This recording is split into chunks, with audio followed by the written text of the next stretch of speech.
on '06 and newer Sportsters, behind your timing cover, you'll notice that there's no timing.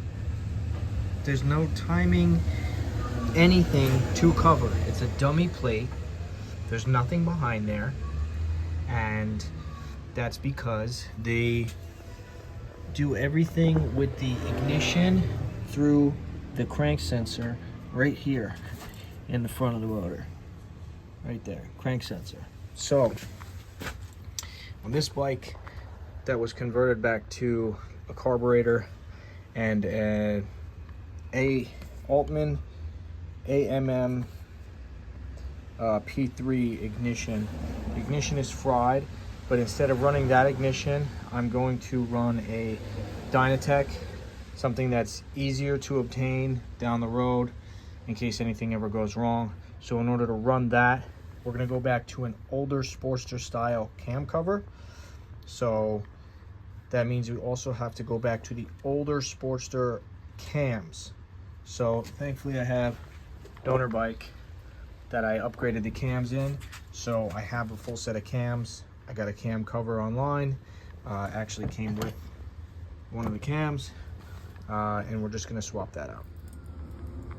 I forgot to mention, you also need to swap out the pinion gear on the oil pump drive.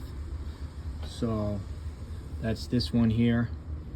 You have to loosen the nut and then pull this off.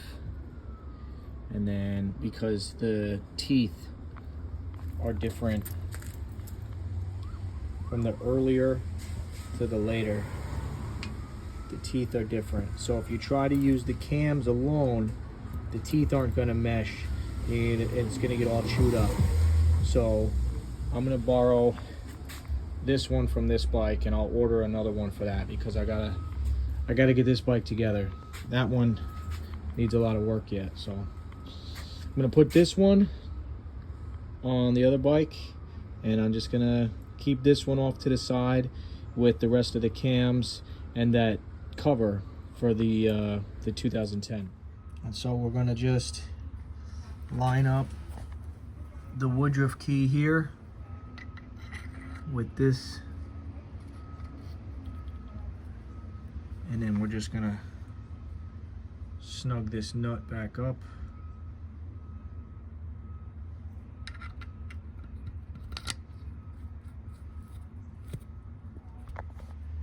When putting the cams in, you want to rotate the engine. I usually put it in 5th gear. It's easiest to turn. Pick up the rear wheel. You can rotate it. You want the pinion gear mark to be at about 10:30, 11 o'clock. And then you just line everything up. Make sure you put assembly lube on all your journals. Put the first one in first. Then I like to work backwards. 4, 3. You want to line the dots up on 4 and 3. You want to then start to ease 2 in. Try to eyeball where that's going to be. There's 3 dots on the second one. And you just want to line them all up. The line on 1 with the dot on 2.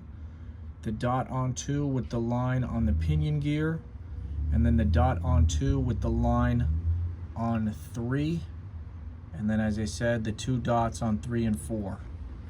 And that is so all the gears, the cams are timed properly. And then we're gonna put assembly lube on all of the journals for the outside of the cam gears and the pinion gear to go into the cam cover. Set the gasket. It's easier with this to set the gasket on the cover itself. Stick a couple bolts in to hold it and then work it onto the journals. Let the cams sit into the bushings, and it's gonna fight you. It's supposed to be a tight fit. So don't force if it doesn't feel like it's right, but really, unless you fuck something up real bad, you can't get it wrong. It's gonna go on. Just make sure you're applying even pressure. You don't want to do one side more than the other. You want it to go onto all of them nice and evenly. And then once, just give it a couple of little bumps and it should start to slide on. And then put your screws in and go around and torque it down. I like to turn the motor a few times to make sure, you know, nothing is binding up. And that's it. Bolt it up. Then I should have now, I put a new bushing in there as well. And we should be good, no leaks. So I'm gonna take all these cams out of here and I'm gonna put them in a box. But really what I want to take them out for is to show you the end of the number 2 cam right here, to show you the difference. So this is the end that if you had the hole in the cover like this is why you can't simply just swap the covers, because the end of this cam is not threaded. There's no hole in here. There's no threaded hole here for you to put the trigger wheel for the ignition. Because as I said, these 06 and newer Sportsters run off of a signal from the crank position sensor. So they do not use the cam that has the hole in it, which I'll show you here.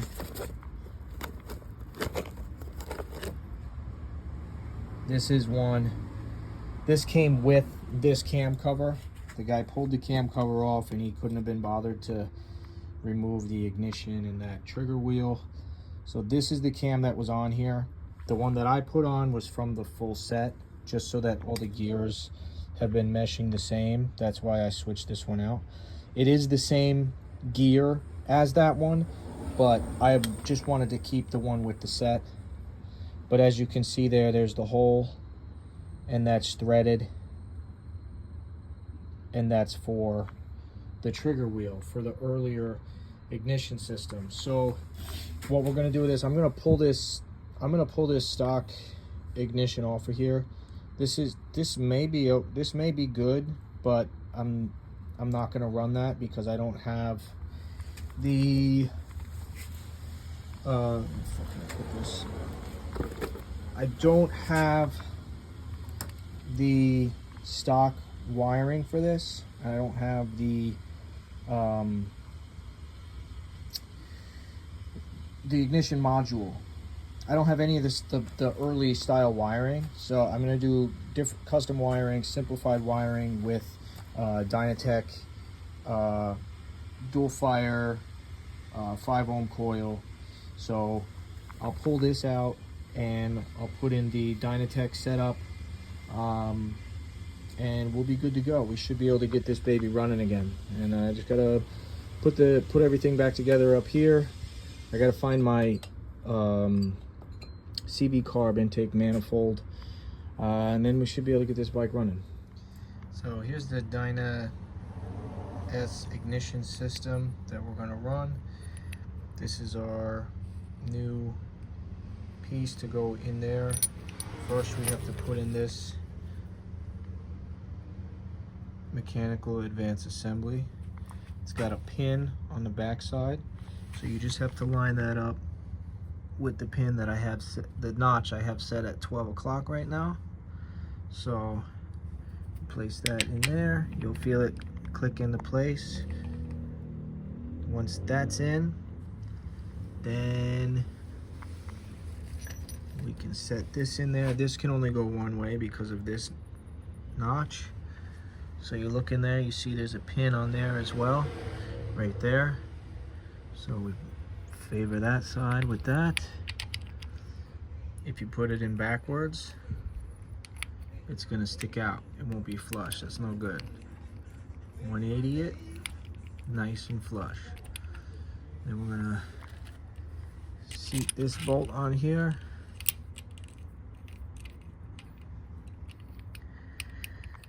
once that's snug down, you can start feeding the wires through.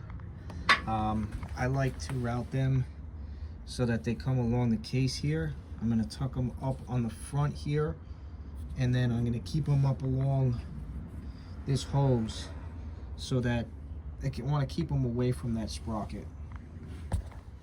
So it's positioned, depending on the Sportster model, this will be positioned at either 3 o'clock or 12 o'clock, and that basically is determined by where your standoffs are. If your standoffs are, you know, 6 and 12, then you're going to be at 3 o'clock. If your standoffs are at 3 and 9, then your module will be up there at 12 o'clock. So before I took off the stock ignition, I had put a mark in there for where the plate was so that I can get this close to where the other one was timed. I'll have to fiddle with it, but at least I have a good starting point, so I can just put it on. Ran the wiring up here.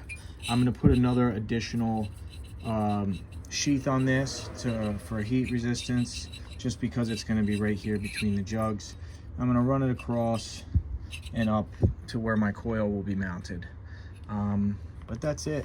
Now I just got to button everything up top here.